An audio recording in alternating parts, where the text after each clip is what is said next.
Seth Rollins just revealed the fate of the Masked Men Army, so we'll see what's new there. We'll also check out what's going on with Cody Rhodes, Roman Reigns, and more. Starting things off with Seth Rollins and the Masked Men Army. Seth's return had been hinted at since the Royal Rumble event, through the use of a masked man attacking members of the Vision. And as we got closer to seeing Seth's return itself, that's when the twist started to get revealed that this wasn't just one single individual masked man that was behind all the attacks. It was actually multiple different men behind the mask, and that built up to the recent Raw reveal that Seth had a whole army of masked men at his disposal this whole entire time. And the most concerning thing we spoke about right away after the big army reveal was the direction of the story specifically for the Masked Men Army. What story direction can you take for a massive group of masked individuals? What's going to be the payoff there for Seth's army? Where is this all leading to? And even in speculation conversation, it's hard to really come up with any logical story direction for 20 men versus the 2 men in the Vision. That's why we spoke about the idea of maybe some members of the masked army being revealed, maybe Seth's true right-hand men, maybe if the group shrinks down to maybe 3 or 4 men, then that would be a bit more logical to work with, because right now their number is just too big. Seth's character is remaining mute for the time being on Raw, but Seth did make an appearance on Good Morning Football this week, and he actually did comment on some of the recent events from Raw, and even made some revelations about his Masked Man Army. One of the big logic issues with that Masked Man Army segment from Raw was how Seth's army had Logan and Austin severely outnumbered. They could have all attacked the remaining members of the Vision right there, but instead they did their big shuffle, hid Seth Rollins, and ran away through the crowd. Well, we got some explanation for this from Seth himself on Good Morning Football. Seth explained that the big shuffle and running away from Logan and Austin was done because Seth is still not physically cleared to compete or take on any physical damage for the time being. So he revealed that the army's entire purpose right now is to keep him hidden and away from any physical toll on his body. So that's why when Logan and Austin were getting ready to put hands on him, that's when Seth and the army did that shuffle. Seth thought that they executed the shuffle perfectly, and he did say that he was very worried about someone getting hurt and tripping over each other in that big army. But thankfully, nobody was hurt at all during those shuffles. The other eye-opening thing that Seth said was that he doesn't know what's going to happen with the army once he does get cleared and doesn't have to hide out anymore. Seth sort of implied there that the Masked Men Army will basically be without a purpose once Seth gets medically cleared to compete in just a few weeks here. So this goes back to everyone's original concern that there probably is no real story direction truly in mind for the Masked Men Army. It's just a cool little gimmick that Seth is surrounded by right now, but it looks like the army will be dropped once Seth is fully cleared again. So for fans that were supporting the Masked Men Army and hoping they had a deeper story, that path is not looking so bright at the moment. And for fans that never liked the Masked Men Army, hang in there because it seems like they won't be lasting that long after all. Although Seth Rollins has been back for several weeks now, there's still a lot of unanswered questions, especially about his character presentation. Like we mentioned before, Seth has not spoken a word since returning. He has not used any entrance music or showed really any emotion at all. So it's hard to get any idea about where the character's headspace is at right now. Will he still be his usual self that we saw prior to the 2025 injury, or is this truly a whole new character presentation for Seth Rollins with this recent return? Those are the questions that we still don't have the answer to at the moment, but it really shouldn't be long now before those answers will be fully revealed.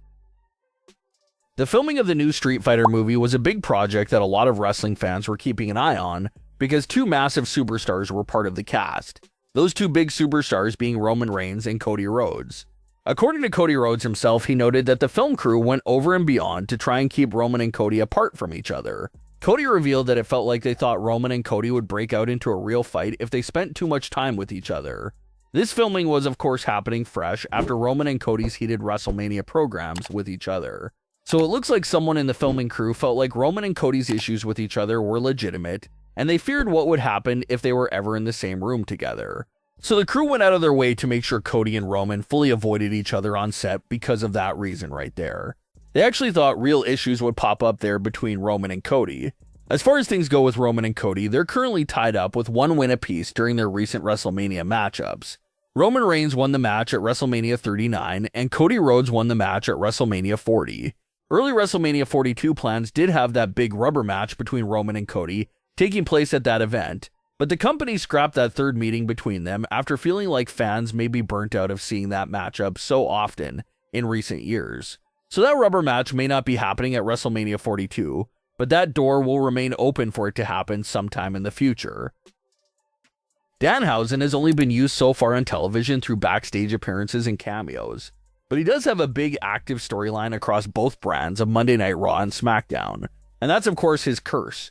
Danhausen has used the curse already on several occasions, and it has been proven to be true every single time. The first time Danhausen used the curse was during his first ever Raw appearance after his Elimination Chamber debut. He came face to face with Finn, JD, and Dominic Mysterio.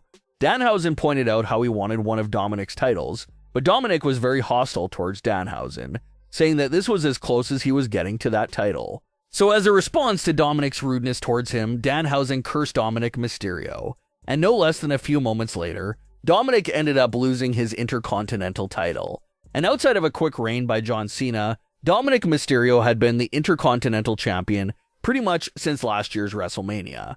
Dominic always found a way to cheat, and found ways to beat all his opponents. He even cheated to beat John Cena, but after getting cursed by Danhausen, there was no more successful cheating by Dominic Mysterio. Dominic lost the title immediately after getting cursed.